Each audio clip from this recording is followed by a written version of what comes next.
How does it work? Death, I mean. How does it work? That was the point of the entire study, the trial. What happens when we die? Where do we go? What does it feel like? And is it even worth the hassle? Is there a heaven? A hell? We didn't know, but we wanted to. I suppose that's where everything went wrong, right out of the gate.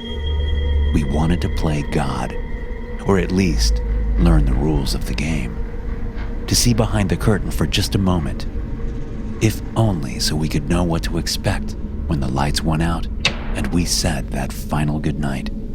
I'm telling you now, swearing to you, that we never intended for things to go wrong the way that they did. The people that lost their lives knew what they were getting into. They signed releases, paperwork. They agreed to let us do what we did, just so long as we promised to handsomely compensate their families. And we did. We held up our end of the bargain to the tune of $13 million. But things like this, they never work out the way they're meant to. I knew that. I did. I think that on some level, all of us did. But the people who were funding us had no idea. They wanted results. Be messy, they said. If that's what it takes. Do whatever you need to do to figure out what happens in the sequel to life. And make it snappy, because this funding is running on an hourglass, and that sand is slipping. So we cut corners. We pushed people in ways that, in retrospect, were irresponsible, dangerous. But we did it for the common good. We did it for you, for all of us, for the benefit of future generations who could look death in the eye without the horror of not knowing what came next. It was a good thing. It really was. The first death went smoothly. An older woman, 87 years old and dying of liver failure, was hooked up to our state-of-the-art equipment that had one job and one job only: to bring them back. To let them taste the cold kiss of death, and then tear their soul back into the land of the living long enough to give us a play-by-play of what happened while they were away. I know. This has happened before. People have come back from clinical death plenty of times, haven't they? Sure, that's true. But never after 3 days. The 3-day timeline was a tricky one, because even though the corpse was dead, even though the cadaver was cold and beginning to cellularly decompose, we needed to keep it fresh enough to host life. Don't get me wrong, the life it hosted didn't last long, but it lasted long enough. I still remember the pulse of excitement that shot through the room when the old woman opened her eyes. Her first rancid breath drew applause. Agnes! Roger, our research lead, said. He stood by her bedside. Can you hear my voice? The woman nodded. More applause. We watched the two of them from behind a layer of one-way glass, all of us in our lab coats, while Roger communed with her breathing corpse and what was practically a freezer. Their voices carried over a loudspeaker. Where am I? Agnes gasped, her throat trembling with the strain of vocalizing. I'm tired. You're with friends, Roger said. Safe. Roger turned to us, grinning with a thumbs up. We'd successfully brought back our first subject. And not only was she alive, she was communicating, lucid. He turned back to her, likely knowing we had a limited window to extract the information we needed. Do you remember the study you agreed to be a part of? Agnes's eyes opened wide, and her pupils seemed to jolt around like ping-pong balls. Death, she muttered. Death. Roger nodded, running a hand through her thinning hair. That's right, Agnes. We wanted to know what happens to the soul after death, and you agreed to take that journey and return to us. You're the first human being to have done so. Congratulations. I'll never forget what happened next. She gazed up at him, those rolling eyes and that absent voice, and she gripped the front of his shirt with a shuddering, frail hand. He leaned closer to her, no doubt thinking she wanted to speak into his ear. We belong, she said, her chest beginning to heave. Roger looked at us, his expression confused. He shook his head. Agnes, I'm sorry. To whom are you referring? Her legs jerked sideways, her spine arching as she began to thrash on the slab. Blood leaked from the corners of her eyes.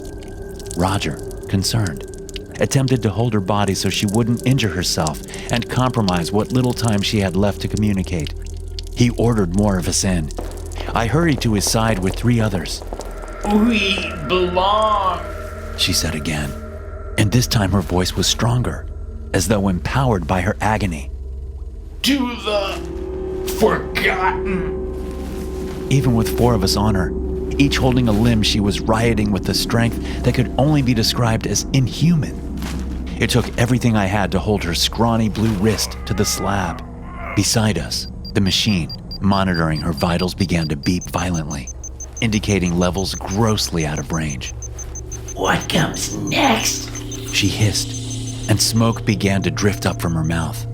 is worse than any hell. Before we could ask further, before we could subdue her and help her pass peacefully, she went still on the slab. Her limbs fell limp, her buzzing pupils stilled. Her mouth ceased to smoke, and her head lolled to the side. Agnes Mick had died for the 2nd time. We had her corpse carted to the morgue for an autopsy and discovered that her brain showed signs of hemorrhaging. Her heart had partially ruptured in her chest, and most bizarrely of all, her vocal cords had been seared, as if something had lit them aflame. Her results were ominous, to say the least, but we were intelligent enough to know that a sample size of 1 does not make a conclusion, and so we eagerly awaited our 2nd subject. This one was a young boy named Jacob. He'd been struck by a vehicle in a hit and run and fallen into a coma. His parents never had an opportunity to say goodbye, and so they agreed to allow us to perform our study so long as they were there for his revival. The process was similar to Agnes's. Jacob lay unmoving on the slab in the freezer room, wires and diodes hooked up to his chest and temples, a white sheet draped across him.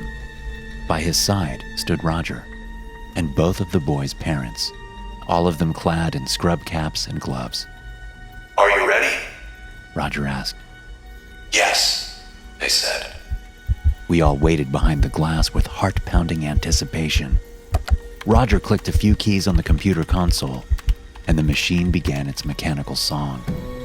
A moment later, and the screen flashed green as it initiated its Afterlife Sequence, filling Jacob's unmoving cadaver with a myriad of electrical pulses designed to shock his brain into functioning.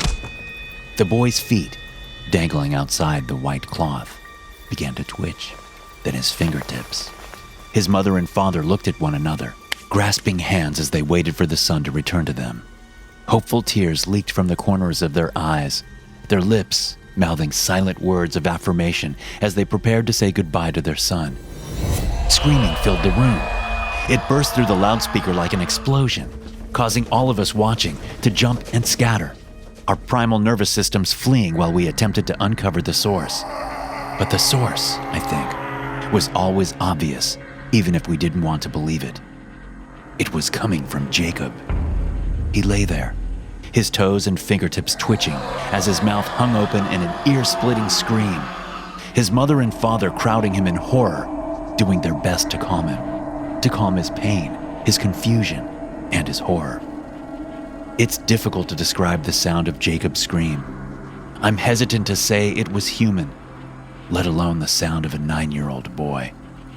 It was most similar, I feel, to a drowning sheep. It was an anguished, bleating sound, one that seemed never-ending, and yet it told a terrifying story all on its own. Eventually, Jacob's parents made the decision to pull the plug on their son. It was the 2nd time they'd made the decision in a little under a week. The last subject was the one that stuck with me, the one that haunts me to this day, and the reason I'm writing this now, sharing this with all of you. It was a woman named Charlotte, young, vibrant, in the prime of her life. Charlotte was an eccentric woman from a wealthy and educated family. She had spent her mid-20s traveling the world, primarily across portions of South America, as she researched content for her book, The Meaning of Life. A self-described shaman, Charlotte put great stock in the spiritual practices of different cultures. She'd participated in hundreds of rituals across dozens of tribes. She tried everything from peyote to DMT, leveraging any drug she could get her hands on that promised psychedelic insights. Despite the heavy usage, Charlotte appeared to be perfectly clear-headed and not at all negatively impacted. To put it simply, she was as healthy as could be. That's why we found it strange when she approached our small project and asked to be included. When we informed her it was only for those suffering from terminal afflictions, she asked if she could be added to the list anyway. Sort of like an organ donor. We agreed. Charlotte killed herself the following weekend. Bullet through the skull. Quick and likely painless, though it's impossible to know for certain. Many times, such acts of suicide last longer than the subject intends. Either way, we had our third volunteer, all thanks to the round narrowly missing her brain. Charlotte's parents were initially opposed to the idea, but we informed them that we had her written, legal consent. They asked to meet us halfway, to be there when she returned. After the situation with Jacob, however, we disallowed them from participating in the trial. The science is new, you understand. It's possible that emotional catalysts, like family figures, may have an adverse effect on brains so far removed from life. No, we said. We'll bring her back, and we'll tell her everything that she says, and that will be that. So they relented. No lawsuit, no drama. We were free to bring Charlotte back from death in 3 days' time. And that's exactly what we did. The scenario played out like the others before. The freezing room, the beeping machine, the diodes sprinkled across her body, and the white sheet draped over her torso. Roger stood beside her, operating the machine while we monitored the readings. His fingers danced across the keyboard and the screen glowed with the words, "Afterlife Sequence initiated." Once again, we watched from behind the glass. Once again, Roger waited patiently, a hopeful smile on his face. 20 seconds passed and nothing occurred. Not so much as a twitch of a toe or a flick of an eyelash. Charlotte's corpse remained every bit as dead as the day we carted her in. A minute went by, and we still saw no sign of resurrection. Roger looked back to the machine, shaking his head, and he removed his gloves, evidently wondering if he'd hit a wrong key with his hands. He began the sequence again. The machine buzzed, and words flashed green across the screen once more. But Charlotte lay still. Elliot, He said to me, his voice ringing out over the loudspeaker. can you come inside and check this out? I think it might be malfunctioning. I swallowed. I'd triple-checked the machine and made sure it was functioning to specification, just as it had the last 2 times. Still, I nodded from behind the two-way glass and opened the door to the freezer. As I stepped inside the -30-degree room, I pulled a set of gloves and a scrub cap from the wall and began my appraisal of the system. The wires checked out. The program was running to spec. All the diodes were in the correct place. "I don't see any issues here," I said, shivering. Roger frowned, looking back to Charlotte's cadaver. He placed his hands on his hips and cursed, wondering if somehow we'd encountered a dud. "Maybe some people can't be brought back," he theorized. I opened my mouth to respond, but something about Charlotte caught my eye. It was her lips. They were pulled into a thin grin, and black fluid was leaking from between them. Have you seen it? She muttered. Roger and I exchanged looks, and he slipped me a wink. Well done, He whispered. now get back behind the glass. I obliged, not wanting to impact the experiment any more than I already had. Charlotte, Roger said. you remember the study you agreed to participate in? She took a deep breath, and her body rolled upwards into a sitting position. This was new. Neither of the last subjects showed anywhere near that level of physical control. Her blonde hair fell down around her as her cloth slipped onto the floor. I remember putting a gun to my head and pulling the trigger. Roger looked back at us uneasily, as though unsure how to proceed. Yes. He said after a moment. Your parents were wondering if they had hurt you in some way, or... No. She wheezed, and her head snapped sideways to look at Roger. At the time, I didn't think anything of it, but looking back, there was something decidedly twisted about her eyes. Much like Agnes's, they were buzzing around her skull, her pupils darting about like ricocheting hockey pucks. But this time, her mouth was a tight smile. This time, she appeared to be in control, aware. I killed myself because I needed to know that my nightmares were real.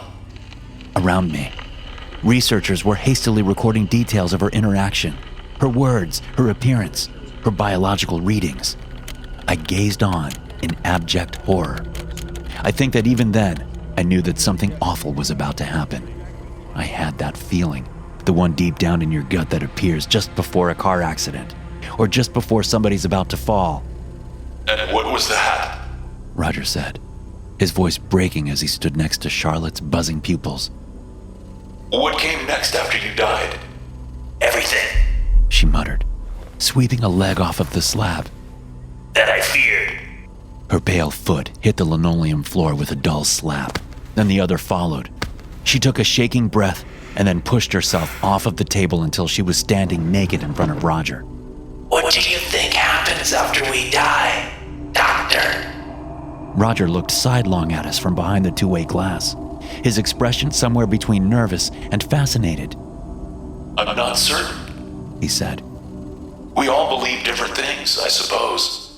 We were hoping you could answer that for us, Charlotte. Charlotte laughed, I think. It's hard to say, but she threw back her head and started choking irregularly. We believe. Believe. She repeated the word as though tasting it. We believe so many different things, and we so desperately want them to be true. But the only truth is that we return to the forgotten. The forgotten. It was a phrase we'd heard before from Agnes, one in which I'd assumed it referred to human beings, like those who died in meaningless wars or in periods of widespread misfortune. And yet the emphasis that Charlotte placed upon it. The forgotten.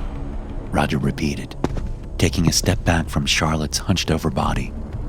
It was miraculous that she was standing at all, but that she remained living after several minutes was something neither of the other two subjects managed. What are the forgotten? Not what, but who? Charlotte reached out, placing a pale hand on either side of Roger's shoulders. We watched with our breath held. She lurched forward, planting her blue, decaying lips on his.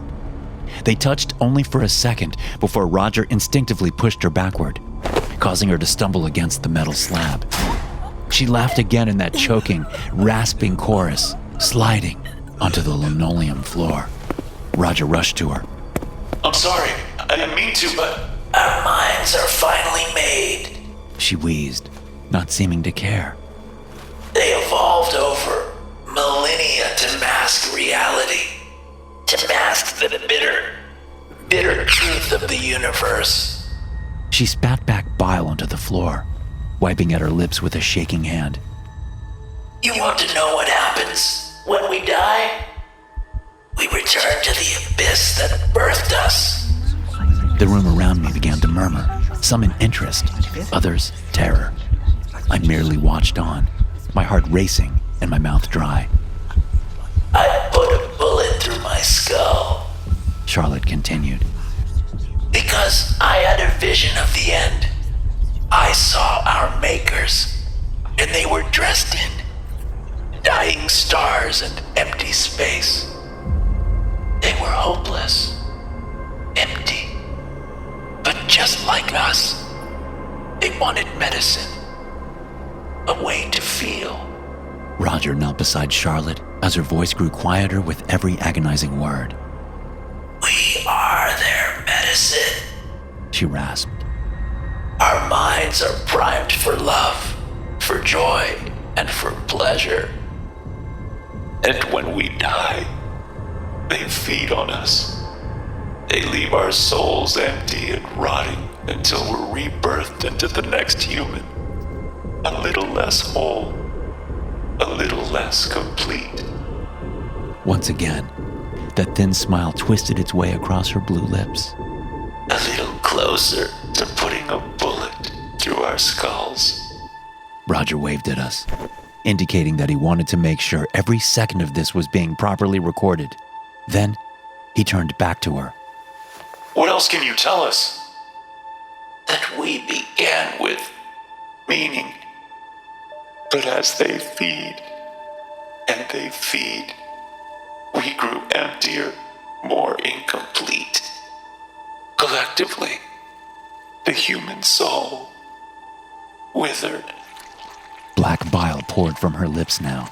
It streaked down her pale body, pooling around her trembling legs like blood from a butchered lamb. Look around you. Do you feel the rage? The hatred and pain?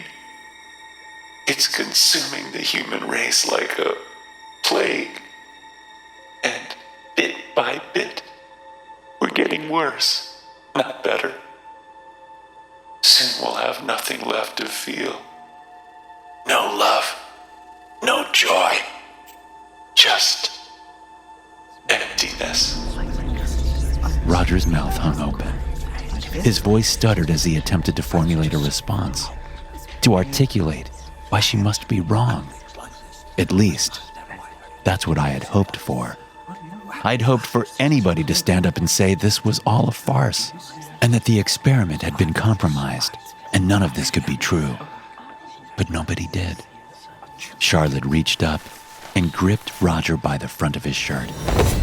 If you want to know what comes next, I can show you. Roger looked at us then through the glass, his eyes wide with shock and fear. He looked at us one last time, and I think he was waiting for somebody to shake their heads, to tell him that no, that was a bad idea, that he should decline. But we were all too shaken, I think. We weren't thinking straight. So he nodded. He nodded and leaned into Charlotte. And then the lights flickered, and the freezer and our observation room were both plunged into darkness. The blackout lasted for just a second, maybe two, but it was long enough for everything to go wrong. When the light returned, the glass was cracked and the machine was wailing a metallic tone. Roger lay in front of Charlotte's naked corpse, his head face down in the pool of bile, smoke drifting up from his slack-jawed mouth. Charlotte's eyes were no longer buzzing. Her chest was no longer heaving. She had died for the second time. Roger had died for the first. After that, our funding was pulled. Our donor abandoned the project and scrubbed his involvement from any and all corporate records. As far as the scientific community was concerned, the experiments never occurred, and the findings didn't exist. But I remember. I remember because there's simply no way I could forget the haunting look in Agnes's eyes, the hopeless agony of Jacob's screams, or the final message that Charlotte delivered in black bile on the linoleum floor. It was messy and easy to miss.